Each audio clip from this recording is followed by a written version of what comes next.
Hello दोस्तों, welcome my YouTube channel.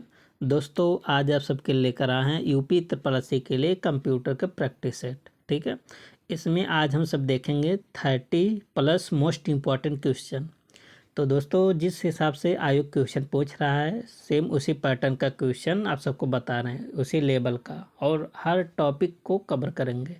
ठीक है, तो आप सब चैनल को सब्सक्राइब, वीडियो को लाइक और अपनी राय को कमेंट बॉक्स में ज़रूर बताएं। ठीक है, और आप सबको बता दें कि यदि आप कंप्यूटर के नोट्स और यूपीजी के नोट डिटेल में चाहते हैं तो चैनल के होम पेज पर जाएंगे, वहां पर कॉन्टैक्ट नंबर होगा, आप वहां से संपर्क कर सकते हैं। और आने वाले एग्ज़ाम और जैसे अभी जूनियर असिस्टेंट का है, ठीक है, और वीडियो का भी आने वाला है, तो आप सब आगामी से अभी से तैयारी कर लीजिए। आप सब देखिए, पेपर अगर आप सबका एक दो खराब हो जाता तो उससे पीछे नहीं हटना चाहिए और मेहनत करना चाहिए 2 गुना एनर्जी के साथ, क्योंकि पेपर एक दो दिन का खेल नहीं होता है। ठीक है, तो बहुत सारे स्टूडेंट इसी को एक ही पेपर को कई महीने से 6-7 महीने 60 महीने से साल भर से पढ़ते रहते हैं, तब उनका पेपर अच्छा बनता है। आप सब 2 महीने से पढ़ के आप सब सोचेंगे कि हमारा 90+ 80+ 70+ नंबर आ जाए, तो ये आज के ज़माने में पॉसिबल नहीं है। अब आसान पेपर नहीं आता है। ठीक है, तो चलते हैं, सेशन को स्टार्ट करते हैं। आपका पहला क्वेश्चन है, पहला क्वेश्चन क्या, निम्नलिखित में से कौन सा डीप लर्निंग का प्रमुख लाभ है। तो डीप लर्निंग का आप सबको बताना लाभ है। तो देखिए, जो डीप लर्निंग का सबसे इम्पोर्टेंट है ना, मैनुअल फीचर्स एक्सट्रैक्शन की आवश्यकता इसमें नहीं होती है डीप लर्निंग में।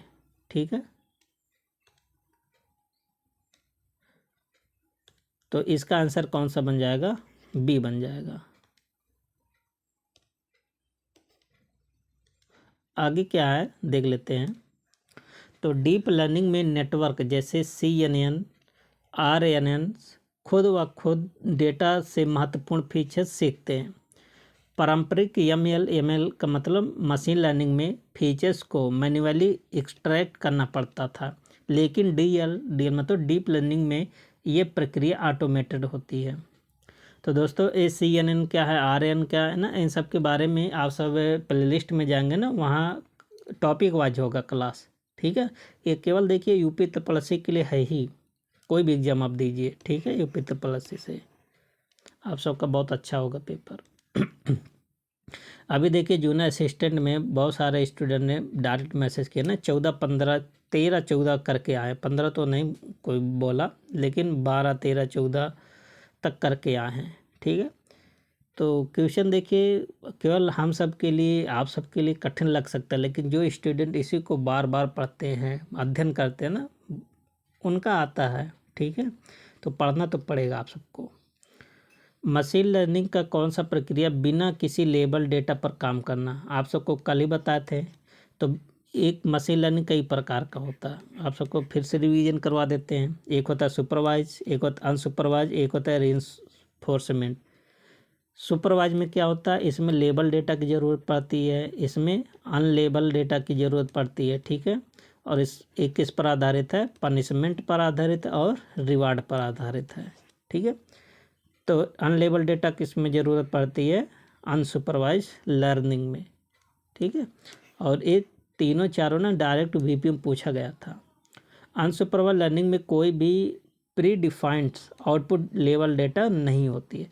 एल्गोरिथम डेटा के अंदर छिपे पैटर्न को स्वयं खोजता है, जैसे के मीन्स क्लस्टरिंग। ठीक है, आगे क्या है, AI का कौन सा अनुप्रयोग प्राकृतिक भाषा को समझने में मदद करता है। तो NLP उसे बोलते हैं। AI NLP के माध्यम से मतलब नेचुरल लैंग्वेज प्रोसेसिंग के माध्यम से भाषा को समझता है।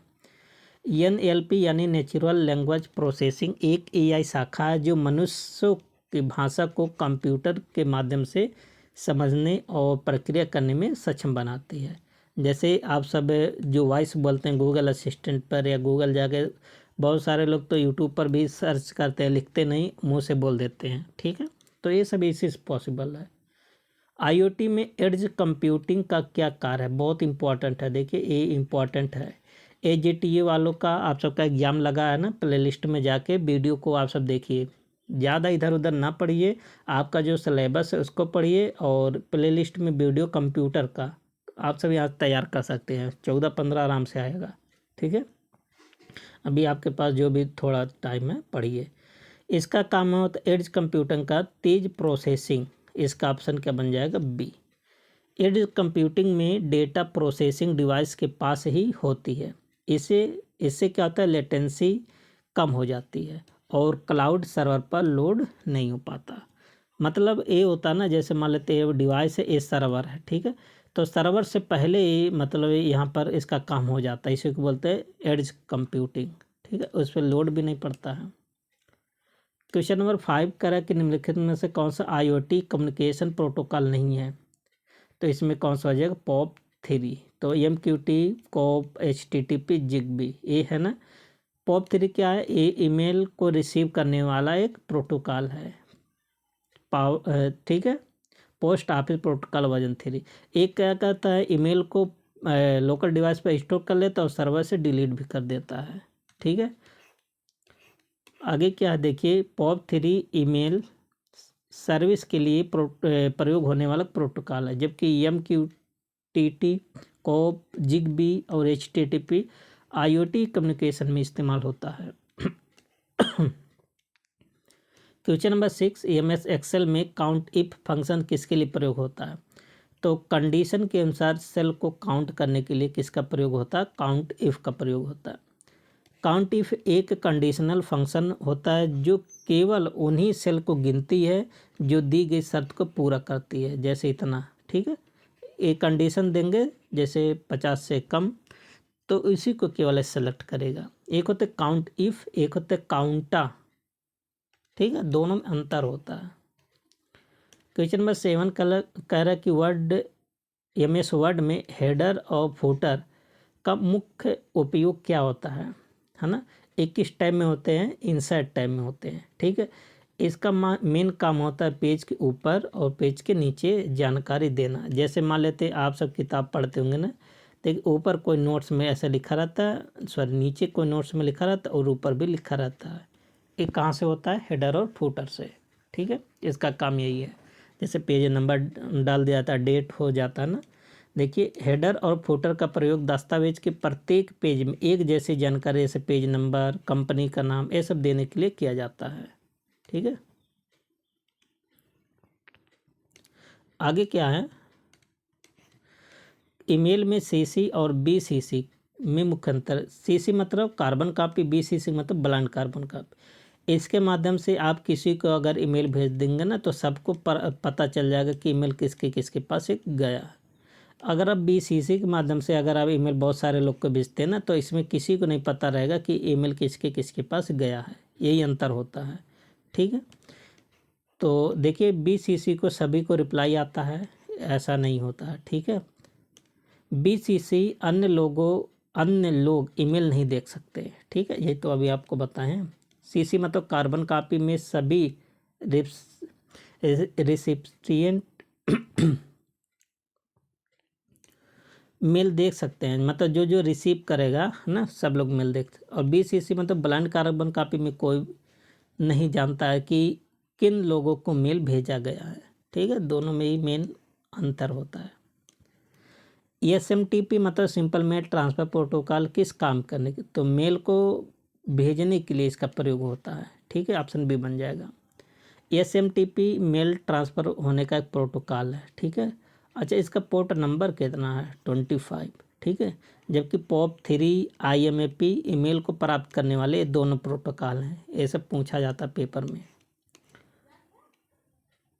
क्वेश्चन नंबर 10 कर के सोशल मीडिया प्लेटफॉर्म में हैशटैग का मुख्य उद्देश्य क्या है। आप सब हैशटैग लगाते हैं ना, hashtag Narendra Modi, hashtag Rahul Gandhi ji, hashtag है ना, और योगी जी। तो ऐसा हैशटैग क्यों लगाया जाता है, तो ये तो बहुत आसान है, ट्रेंडिंग और ग्रुपिंग करने के लिए। हैशटैग का प्रयोग किसी विषय या ट्रेंड को एक साथ समूह पाने के लिए किया जाता है। जैसे अगर आप हैशटैग लगा देंगे यूपी उत्तर प्रदेश, तो इस पर जाएगा, इसको हेडलाइन कर देगा। आगे क्या, असेंबली लैंग्वेज को किस जनरेशन की भाषा मानी जाती है? तो असेंबली लैंग्वेज सेकंड जनरेशन की भाषा है। ठीक है, असेंबली लैंग्वेज सेकंड जनरेशन की भाषा है जिसमें MOV ADD आदि का उपयोग होता है। इसे मशीन लैंग्वेज से पढ़ना आसान हो जाता है। और दूसरा अगला क्वेश्चन क्या, हाई लेवल लैंग्वेज का उदाहरण क्या है? तो इसमें से हाई लेवल लैंग्वेज कौन सा? तो पाइथन होता है। ठीक है, सब हाई लेवल लैंग्वेज है। पाइथन हो गया, जावा हो गया, सी हो गया, C++ हो गया, ये सब क्या है? हाई लेवल लैंग्वेज है जिसे मनुष्य के लिए समझना आसान होता है। ठीक है, और मशीन लैंग्वेज समझना कठिन होता है जबकि ये सब भाषा समझना आसान होता है। थर्ड जनरेशन कंप्यूटर में किस तकनीकी का प्रयोग हुआ था? ठीक है, पूछा। अच्छा, वैक्यूम ट्यूब किस जनरेशन में आता? पहले जनरेशन में। ट्रांजिस्टर किस जनरेशन में आता? दूसरे वाले में। IC किस जनरेशन में आता? तीसरे वाले में। और माइक्रो प्रोसेसर ये सब कौन से जनरेशन में आता? चौथे वाले में। ठीक है, तो किस में पूछा गया था कि थर्ड वाले में। थर्ड वाले में कौन आया था? IC आया था, इंटीग्रेटेड सर्किट। तो C ऑप्शन बन जाएगा। देखिए, तीसरी पीढ़ी के कंप्यूटर में IC का प्रयोग हुआ था और इसके माध्यम से कंप्यूटर का आकार छोटा हो गया था और उसका स्पीड बढ़ भी गया था। UPI मतलब यूनिफाइड पेमेंट इंटरफेस किसने विकसित किया? UPI तो NP कौन विकसित किया? NPCI है ना। NPCI मतलब national payment corporation of India. ठीक है, इसका पूरा नाम है। तो आप सब यहाँ पर देख भी सकते हैं कि UPI को NPCI ने विकसित किया जिससे किसी भी बैंक से रियल टाइम में पैसा ट्रांसफ़र हो सकता है। क्वेश्चन नंबर 15, OTP आधारित भुगतान को किस सिक्योरिटी मेथड में रखा जाता है? तो आप सब जानते हैं कि बहुत सारे ट्रांजेक्शन ऐसे होते हैं ना जो OTP के माध्यम से होता है। ठीक है, तो इस सिक्योरिटी, देखिए OTP क्या होता है, ये भी सिक्योरिटी का एक तरीका होता है। ठीक है, ताकि आप सबका जो भी है सिस्टम सुरक्षित रहे। तो इसको बोलते हैं 2 फैक्टर ऑथेंटिकेशन। ठीक है, OTP, इसमें क्या होता है, OTP आता है। सबसे पहले आप सब क्या करेंगे, अपना मोबाइल का पासवर्ड खोलेंगे। ठीक है, पासवर्ड एक हो गया, पहला तो ये सुरक्षा हो गया। फिर क्या होगा, OTP भेजा जाएगा, दूसरा सुरक्षा आ गया। तो ये क्या हो गया, 2 फैक्टर इसको बोलते हैं। 2 फैक्टर ऑथेंटिकेशन बनते हैं जो अधिक सुरक्षित होने का एक तरीका है। क्वेश्चन नंबर 16, रैंसमवेयर अटैक में क्या होता है? इसमें क्या होता है, अटैक कर दिया जाता है, फाइल को चुरा लिया जाता है, फिर उसके बाद फिरौती मांगा जाता है डेटा को इनक्रिप्ट करके। तो डेटा को इनक्रिप्ट कर फिरौती मांगी जाती है। फिरौती मतलब जैसे पैसा। रैंसमवेयर एक प्रकार का मैलवेयर है जो आपके फाइल्स को लॉक कर देता है, फिर उसके बाद पैसा मांगता है। ठीक है, एल्गोरिदम का मुख्य उद्देश्य क्या होता है? एल्गोरिदम क्या होता है, किसी भी प्रोसेस को स्टेप बाय स्टेप प्रोसेस क्या कहलाता है? एल्गोरिदम। समस्या का चरणबद्ध समाधान क्या कहलाता है? Algorithm. Algorithm step by step निर्देशों का एक सेट होता है जो किसी विशेष कार्य को पूरा करने के लिए उपयोग होता है, उसे क्या बोलते हैं? एल्गोरिदम। अगला क्या है, सॉर्टिंग एल्गोरिदम का काम क्या है? तो इसका काम होता है कि नंबरों को क्रमबद्ध करना, है ना, सॉर्ट करता। जैसे कभी कभी होता है ना अरेंज करने के लिए, तो 1 2 4 ऐसे बीच बीच में रहता है, तो इसके माध्यम से अरेंज हो जाता है। सॉर्टिंग एल्गोरिदम जैसे मर्ज सॉर्ट, क्विक सॉर्ट आदि का उपयोग डेटा को क्रम में लगाने के लिए होता है। आगे देखिए, अब इसके बाद स्टेटमेंट बेस्ड क्वेश्चन सब होगा। ठीक है, जो कि AI से सवाल है। आर्टिफिशियल इंटेलिजेंस केवल प्री डिफाइंड रूल पर ही काम करता है, क्या बात सही है? आगे क्या है, AI प्राणी अनुभव से सीख सकती और निर्णय लेने में सक्षम होती है। बिल्कुल बात सही है। तो ये बात तो सही है, लेकिन जो पहला स्टेटमेंट आपका कहा है ना कि आर्टिफिशियल केवल प्री डिफाइंड, एक केवल शब्द यहाँ पर गलत हो गया। ठीक है, केवल प्री डिफाइंड के रूल पर थोड़ी नहीं काम करता है। तो AI सिर्फ प्री डिफाइंड से रूल पर काम नहीं करता है, ये मशीन लर्निंग और न्यूरल नेटवर्क की मदद से डेटा को सीखता है और निर्णय लेता है। ठीक है, इसलिए पहला गलत है और दूसरा सही था। अगला क्वेश्चन क्या, मशीन लर्निंग से कह रहा कि सुपरवाइज लर्निंग में आउटपुट के लिए लेबल डेटा की आवश्यकता होती है। क्या बात सही है?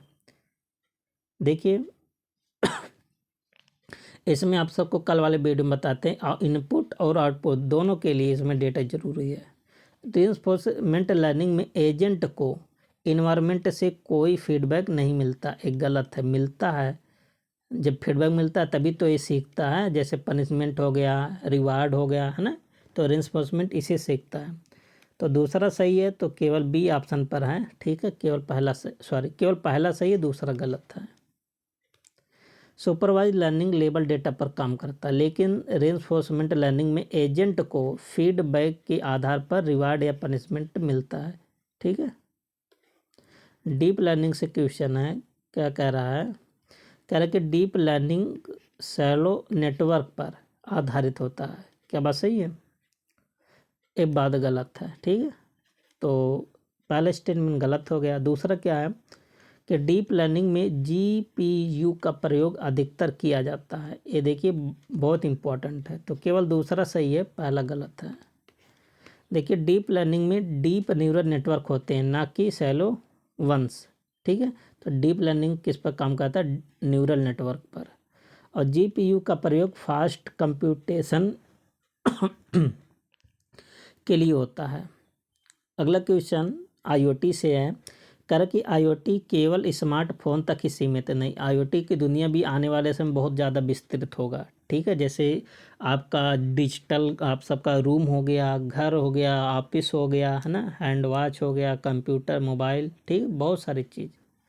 आईओटी में डिवाइसेस इंटरनेट से कनेक्ट होकर डेटा को साझा कर दे, बिल्कुल बात सही है, तो केवल दूसरा सही है, बी ऑप्शन बन जाएगा।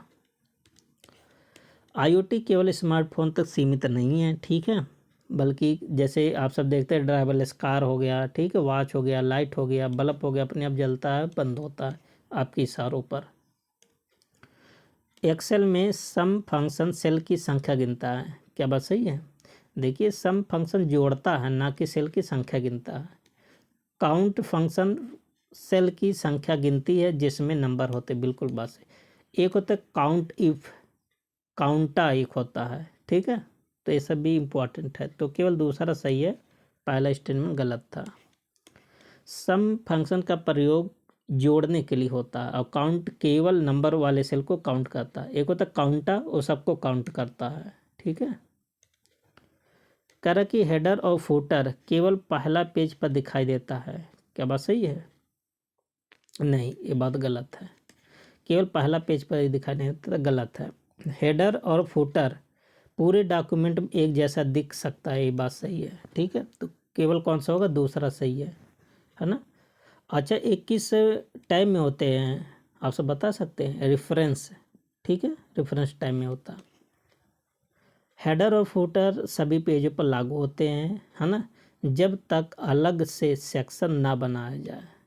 ईमेल से है, कह रहा कि आईएमपी मेल भेजने में प्रयोग होता नहीं, आईएमपी को अभी आपको ऊपर बताते, इसके माध्यम से ईमेल को प्राप्त किया जाता है, सर्वर पर ही बना रहता है आईएमपी के माध्यम से, और कहीं से भी एक्सेस आप कर सकते हैं। एसएमटीपी मेल भेजने के लिए प्रयोग होता है, बिल्कुल बात सही है, तो केवल दूसरा सही है, पहला गलत था। आईएमपी मेल को प्राप्त करने के लिए और एसएमटीपी मेल को भेजने के लिए, और मेल को प्राप्त करने के लिए क्या बताते हैं? POP3, ये दोनों मेल को प्राप्त करता है और एसएमटीपी मेल को भेजता है। क्वेश्चन नंबर 26 देखिए सोशल मीडिया से है। कह रहा कि सोशल मीडिया यूजर्स को केवल टेक्स्ट साझा करने की सुविधा है। क्या बात सही है? देखिए सोशल मीडिया पर आप ऑडियो, वीडियो, मतलब कुछ भी आप मतलब भेज सकते हैं, साझा कर सकते हैं, गलत। सोशल मीडिया पर वीडियो, फोटो, ऑडियो ये भी साझा किया जा सकता है, बिल्कुल बात सही है, तो बी वाला सही हो जाएगा। सोशल मीडिया एक मल्टीमीडिया प्लेटफॉर्म है जिसमें टेक्स्ट के साथ फोटो, वीडियो, ऑडियो कुछ भी शेयर कर सकते हैं। प्रोसेसिंग लैंग्वेज से कर कि असेंबली लैंग्वेज को मशीन कोड में बदलना आवश्यक नहीं होता है। क्या बात सही है? कह रहा कि हाई लेवल लैंग्वेज को मशीन कोड में बदलने के लिए कंपाइलर या इंटरप्रेटर की ज़रूरत पड़ती है, बात सही है, पहला गलत है, तो यहाँ पर कौन सा सही हो जाएगा? केवल दूसरा। असेंबली लैंग्वेज को मशीन कोड में बदलना आवश्यक होता है, किसके माध्यम से बदलता है, असेंबलर के माध्यम से। और हाई लेवल लैंग्वेज के लिए कंपाइलर या इंटरप्रेटर, इंटरप्रेटर क्या कहता है, लाइन बाय लाइन चेंज करता है, और कंपाइलर सबको एक ही साथ चेंज कर देता है। क्वेश्चन नंबर 28, कर की चौथी पीढ़ी के कंप्यूटर में ट्रांजिस्टर का प्रयोग हुआ। ट्रांजिस्टर तीसरी, देखिए कर की चौथी पीढ़ी के कंप्यूटर में ट्रांजिस्टर का प्रयोग हुआ। ट्रांजिस्टर किस जनरेशन में आता है, तीसरी वाले में। और चौथी पीढ़ी के कंप्यूटर में माइक्रो प्रोसेसर का प्रयोग हुआ, ये भी बात सही है, तो केवल दूसरा सही है। ठीक है। अच्छा, यहाँ आप मत दिमाग लगाइएगा कि ट्रांजिस्टर तो तीसरी जनरेशन में आया था, जब तीसरी जनरेशन में आता तो चौथी पीढ़ी में तो प्रयोग होगा ही, और केवल चौथी में थोड़ी नहीं, पाँचवीं में भी प्रयोग होगा, छठवीं में भी प्रयोग। जब एक चीज़ का आविष्कार हो जाए तो आगे यूज होगा। इसका मतलब है कि मतलब कब पहली बार प्रयोग हुआ था, तो तीसरी बार, तीसरी जनरेशन में। कह रहा कि यूपीआई में रियल टाइम फंड ट्रांसफ़र संभव नहीं है, एक गलत है, संभव है। यूपीआई के माध्यम से हम सब पैसा ट्रांसफ़र करते हैं ना, तुरंत पहुंच जाता है। यूपीआई में आईएमपीएस पर आधारित है, जिसे तुरंत फंड ट्रांसफ़र होता है, बिल्कुल बात सही है। तो एक बार तो आप सबका इसे पूरा नाम ही पूछा था आपके पेपर में। और लास्ट क्वेश्चन क्या है, साइबर सिक्योरिटी से कह रहा कि टू फैक्टर ऑथेंटिकेशन केवल पासवर्ड पर आधारित होता नहीं। Two factor authentication OTP, biometrics या सिक्योर डिवाइस शामिल हो सकते हैं, ये बात सही है। ठीक है। तो दोस्तों, आप सबको 30 मोस्ट इम्पॉर्टेंट क्वेश्चन कैसा लगा, देखिए इसमें आप सबका बहुत कम टाइम में बहुत अच्छे तरीके से रिवीजन होता है। यदि आप सब हमें फॉलो कर रहे हैं कई दिन से, तो आप सबको ऐसा क्वेश्चन अटेम्प्ट करने में कोई दिक्कतें नहीं होती होगी। ठीक है। और अपनी राय को कमेंट बॉक्स में ज़रूर बताएं, और मिलते हैं नेक्स्ट सेशन में। तब तक के लिए best of luck, thank you and take care.